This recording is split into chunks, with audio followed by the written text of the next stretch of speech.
Control റൂമുകൾ, ഒപ്പം തന്നെ ദുരിതാശ്വാസ ക്യാമ്പുകൾ എല്ലാം തന്നെയും തുറന്നിട്ടുണ്ട് എന്നുള്ളതാണ് എടുത്തു പറയേണ്ടത്. മന്ത്രിമാരുടെ നേതൃത്വത്തിലുള്ള 5 അംഗ മന്ത്രിമാരാണ് അവിടെ രക്ഷാപ്രവർത്തനങ്ങൾക്ക് നേതൃത്വം നൽകുന്നത്. ഇപ്പോൾ മൃതദേഹങ്ങൾ കൊണ്ടുപോകുന്ന വൈകാരികമായ കാഴ്ചയാണ് ഇപ്പോൾ കാണുന്നത്. മരിച്ചവരുടെ മൃതദേഹങ്ങൾ സംസ്കരിക്കാനായി കൊണ്ടുപോകുന്ന ഹൃദയഭേദകമായ കാഴ്ചയാണ് പ്രേക്ഷകർ ഇപ്പോൾ കണ്ടുകൊണ്ടിരിക്കുന്നത്. അവിടെ നിന്ന് വിവരങ്ങൾ നൽകാനായി സാജിദുണ്ട്. സാജിദ്, വളരെ ഹൃദയഭേദകമായ ഒരു കാഴ്ച. എന്താണ് സാജിദ് അവിടെ നൽകാൻ കഴിയുന്നത്?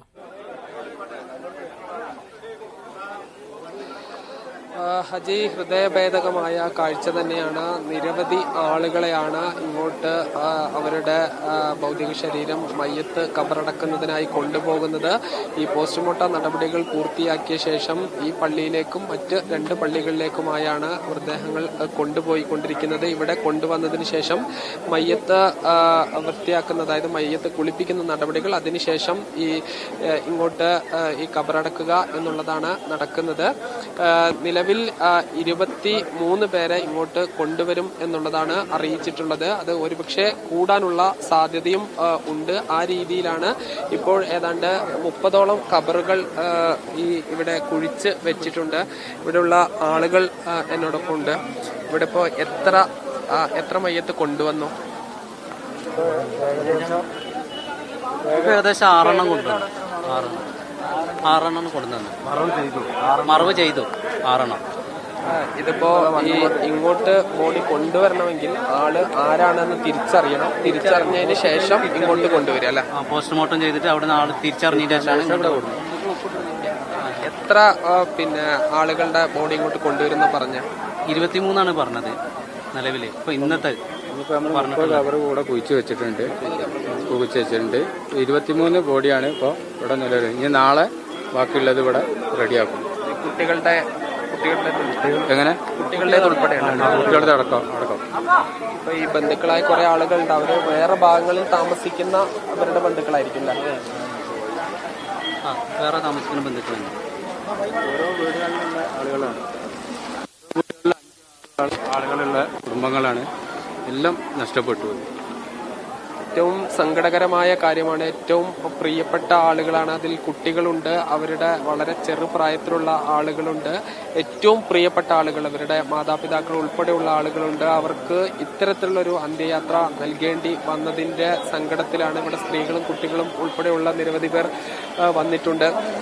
ഇതിൽ ഇവിടെയുള്ള ഏതാണ്ടൊരു 13-14 വയസ്സുള്ള കുട്ടി, ആ കുട്ടിയുടെ ഉപ്പയും ഉമ്മയും സഹോദരിയും മരിച്ചു. ഈ കുട്ടി അങ്ങോട്ട് വിരുന്ന് പോയ കുട്ടി ആയിരുന്നു. ആ വിരുന്ന് പോയത് കൊണ്ട് ആ കുട്ടി അപകടത്തിൽ നിന്ന് രക്ഷപ്പെട്ടു. പക്ഷെ അവരുടെ വീടും അവരുടെ മാതാവും പിതാവും അതുപോലെ തന്നെ സഹോദരിയും ഉൾപ്പെടെ എല്ലാം നഷ്ടപ്പെട്ടു. ഈ രീതിയിൽ അതോടൊപ്പം തന്നെ ഇവിടെ സ്ഥിരതാമസമില്ലാതെ മാതാപിതാക്കളുടെ അടുത്തേക്ക് വിരുന്ന് വന്ന ആളുകൾ ഈ രീതിയിൽ പല തരത്തിലുള്ള അപകടങ്ങളാണ് നടന്നിട്ടുള്ളത്.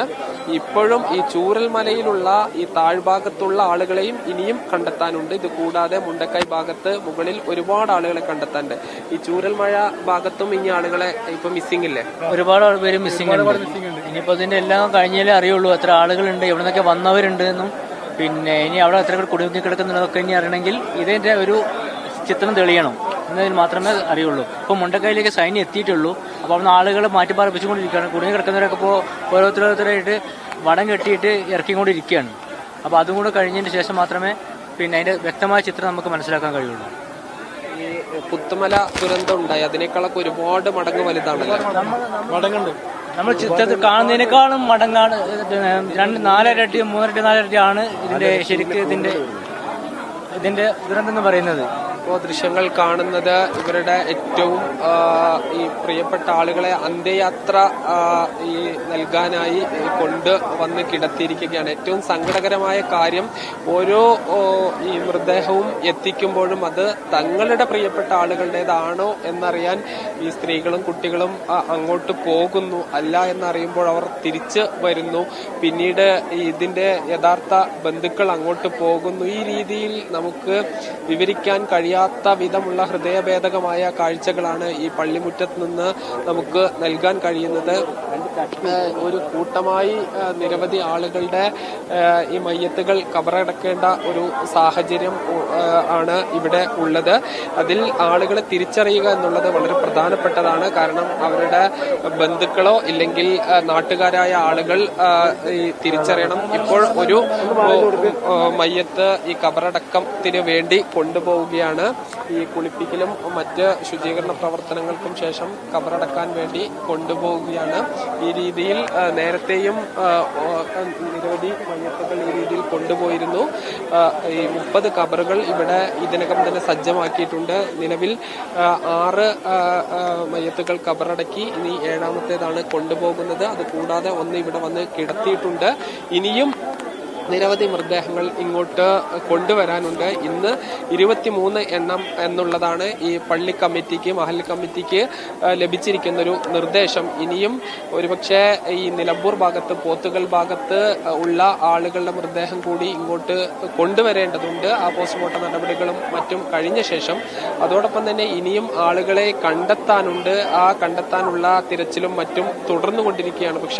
ഒരുപക്ഷെ സമീപകാലത്തൊന്നും കേരളം കണ്ടിട്ടില്ലാത്ത തരത്തിലുള്ള വലിയൊരു ദുരന്തമാണ് ഇന്നലെ വരെ ഇന്നലെ ഈ സമയത്ത് വരെ ഈ സജീവമായിരുന്ന ആളുകൾ ഒറ്റ രാത്രി കൊണ്ട് പൂർണ്ണമായും ഒരു നാട് തന്നെ ഇല്ലാതാകുന്ന ഒരു സങ്കടകരമായ കാഴ്ചയാണ്. അവരുടെ ഈ മറ്റ് സ്ഥലങ്ങളിൽ നിന്നുള്ള ബന്ധുക്കൾ, സ്ത്രീകൾ ഉൾപ്പെടെയുള്ള ആളുകളാണ് ഇവിടെ വന്ന് ഏറ്റവും പ്രിയപ്പെട്ടവരെ ഒരു അന്ത്യയാത്ര നൽകാനായി വന്നിരിക്കുന്നത്. അത് പലരുടെയും ഈ മുഖവും മറ്റും കാണിച്ചു കൊടുക്കാൻ കഴിയാത്തൊരു സാഹചര്യം പോലും ഉണ്ട്. അത്തരത്തിൽ ഈ മുറിവുകളും മറ്റും പറ്റി വലിയ തോതിലുള്ള പരിക്ക് പറ്റിയ ആളുകളും ഉണ്ട്. എന്തായാലും ഈ പ്രാർത്ഥനയോടുകൂടി ആണ് എല്ലാ ആളുകളും ഇവിടെ ഇരിക്കുന്നത്.